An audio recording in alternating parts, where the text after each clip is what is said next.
Shalom teman-teman yang dikasihi Tuhan. Selamat datang di podcast Berjalan Bersama Bapa. Hari ini aku ingin membagikan sebuah kisah tentang bagaimana penyertaan Tuhan nyata dalam hidupku, bahkan di saat-saat yang paling tidak aku duga. Ini bukan hanya cerita perjalanan hidup, tetapi bukti bahwa ketika Tuhan menuntun, maka langkah kita tidak mungkin salah. Bagian pertama, ketika pintu dunia tertutup, pintu Tuhan mulai terbuka. Setelah aku wisuda pada tahun 2021 sampai 2022, aku mengikuti berbagai tes masuk profesi apoteker di beberapa kampus di Indonesia. Aku belajar, aku berjuang, aku berharap, tetapi berkali-kali aku tidak lulus.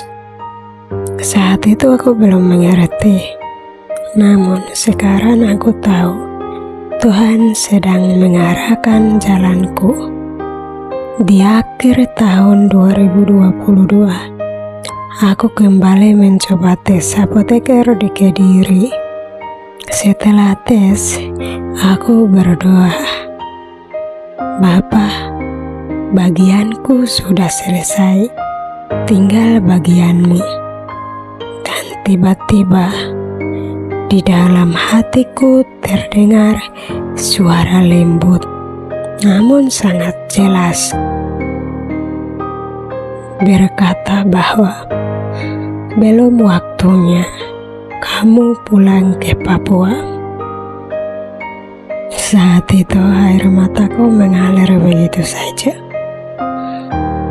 Dan benar, ketika hasil keluar, aku tidak lulus. Aku kembali ke Papua, tidak dengan kecewa, tetapi dengan hati yang tahu bahwa Tuhan sedang bekerja. Bagian kedua, masa menunggu yang dipenuhi penyertaan Tuhan. Setelah aku kembali, aku melamar pekerjaan di banyak tempat, semua apotek di Jayapura hingga rumah sakit Dian Harapan, tetapi belum ada yang menerima. Aku akhirnya menjaga sebuah kios. Namun, justru di masa itu, aku melihat tangan Tuhan bekerja. Setiap hari, Tuhan mengutus banyak pembeli datang ke kios itu. Dia mencukupkan kebutuhanku tanpa aku mengerti bagaimana caranya. Tuhan seakan berkata, "Engkau tidak sendiri. Aku tetap memelihara hidupmu." Dan yes, itu benar. Bagian ketiga, dalam ketakutan, firman datang. Awal 2024, ada seorang teman mengirim informasi lowongan untuk tenaga kontrak di bidang kesehatan dan guru di Kabupaten Yaukimo, bekerja sama dengan salah satu yayasan. Tetapi aku takut karena Yaukimo dikenal sebagai wilayah konflik, zona merah. Hatiku menolak, namun Tuhan tidak diam. Saat perjamuan kudus di gereja, aku menerima sebuah roti yang berisi ayat yaitu Filipi 1 ayat 21. Karena bagiku hidup adalah Kristus dan mati adalah keuntungan. Ayat itu menggetarkan hatiku. Aku menangis. Di ibadah sore, aku menerima ayat yang sama lagi. Aku tidak mengerti maksudnya, tapi aku membawanya dalam doa. Hari Rabu di doa PG Player Group, seseorang kakak di gereja mendeklarasikan ayat yang sama. Ketika aku mendengar itu, bagiku hidup adalah Kristus, dan air mataku mengalir lagi. Ada sesuatu yang berbeda yang tidak aku rasakan di dalam hatiku. Beberapa hari kemudian, aku digabungkan ke dalam sebuah grup WhatsApp. Ternyata itu adalah grup lowongan pekerjaan yang di Yaukimo itu.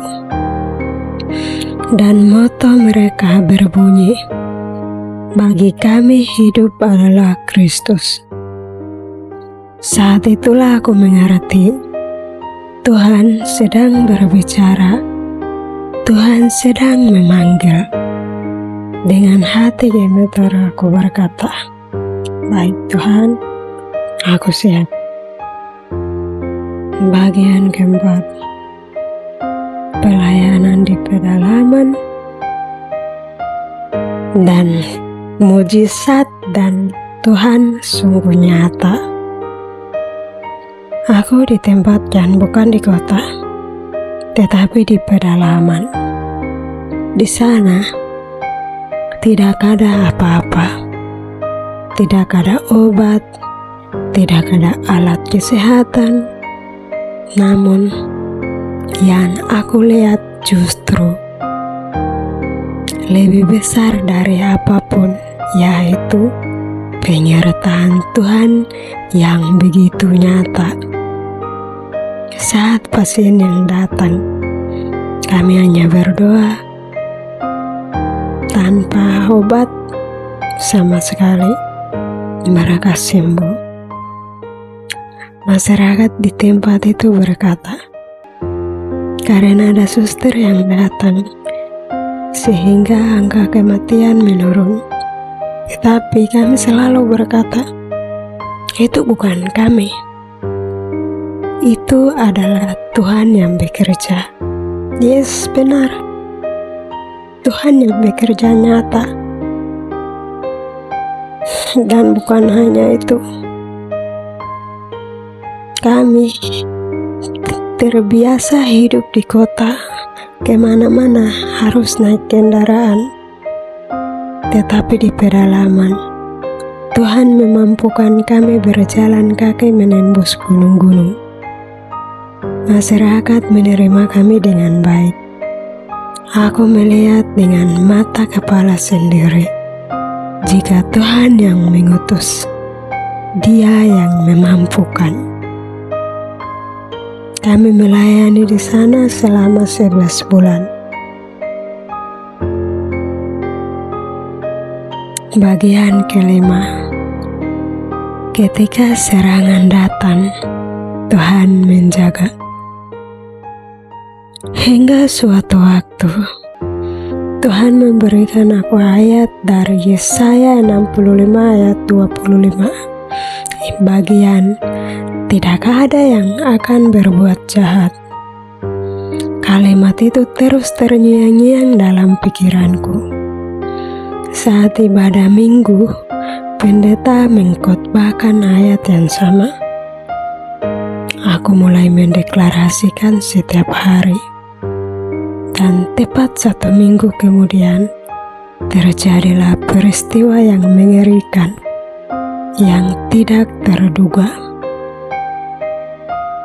Teman kami, seorang guru, terbunuh. 3 orang luka berat, 3 orang luka ringan. Girun sekolah dibakar oleh oknum yang tidak bertanggung jawab.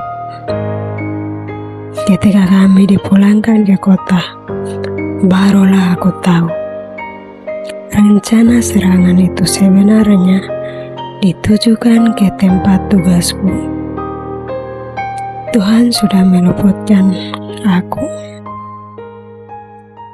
Firman itu bukan sekedar ayat, itu adalah perlindungan Tuhan yang nyata.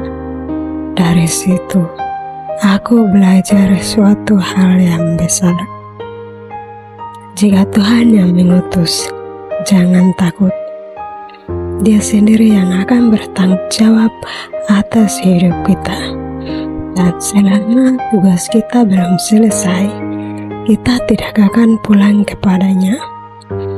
Temanku yang gugur dalam pelayanan, aku percaya ia telah menyelesaikan tugas panggilannya. Dan ayat yang menjadi moto kami, bagiku hidup adalah Kristus dan mati adalah keuntungan, telah menjadi bagian dari perjalanan hidup dan kematiannya. Ya, teman-teman yang dikasihi Tuhan, inilah kisahku. Melalui kisah ini, ada pesan Tuhan yang ingin disampaikan kepada kita semua, bahwa ketika pintu-pintu dunia tertutup, itu bukan akhir dari perjalanan. Seringkali itu adalah awal dari pintu yang Tuhan sendiri sedang membukakan. Kegagalan bukan penolakan, itu arah baru yang Tuhan sedang tunjukkan. Dan mungkin ada di antara kita yang sedang menunggu, entah menunggu jawaban, menunggu pertolongan, menunggu kepastian. Dari kisah ini, kita belajar bahwa masa menunggu tidak pernah sia-sia. Justru di saat yang paling sepi, Tuhan bekerja paling dalam untuk membentuk karakter, iman, dan hati kita. Melalui firman-Nya, melalui orang lain, melalui keadaan, Tuhan selalu berbicara. Jika ada firman yang terus muncul berulang-ulang kali dalam hidupmu, perhatikanlah, Tuhan sedang menuntun langkah kita. Tuhan juga mau berkata bahwa ketakutan bukan alasan untuk mundur. Iman bukan berarti tidak takut, tetapi berani tetap melangkah walau hati gemetar. Dan ketika kita taat, Tuhan membuka jalan yang tidak pernah kita bayangkan. Di tempat yang paling sederhana, di situ juga Tuhan dapat melakukan hal-hal yang paling besar. Ketika kita tidak punya apa-apa, Tuhan menunjukkan bahwa Dialah sumber dari segala sesuatu. Mujizat masih nyata, masih ada. Pemeliharaan Tuhan masih baru setiap hari. Dan mungkin hari-hari ini engkau khawatir tentang masa depan, tentang keamanan, tentang seluruh perjalanan hidupmu. Tetapi ingatlah, jika Tuhan menjaga, tidak ada satu kuasa apapun yang dapat menyentuh hidup kita. Bahkan sebelum bahaya muncul, Tuhan sudah berdiri di depan kita untuk meluputkan kita. Setiap kita punya tugas dari Tuhan. Selama kita masih hidup, selama kita masih bernafas, ada tujuan yang harus kita jalani. Ada jiwa yang harus kita sentuh. Ada panggilan yang harus kita selesaikan. Hidup ini milik Tuhan. Dan ketika hidup diserahkan kepada Tuhan, tidak ada langkah yang salah. Tidak ada perjalanan yang sia-sia, tidak ada musim yang tanpa makna. Melalui kisah ini, Tuhan berbicara kepada kita semua. Tetaplah berjalan bersama Tuhan. Ketika engkau tidak mengerti, aku tetap bekerja. Yes, amin. Ketika engkau takut, aku menguatkan. Amin. Ketika aku menutup pintu, aku sedang menyiapkan jalan. Ketika aku memanggil, aku sendiri yang akan memampukan. Dan selama tugasmu belum selesai, tidak ada satu kuasa apapun yang dapat mengambil hidupmu.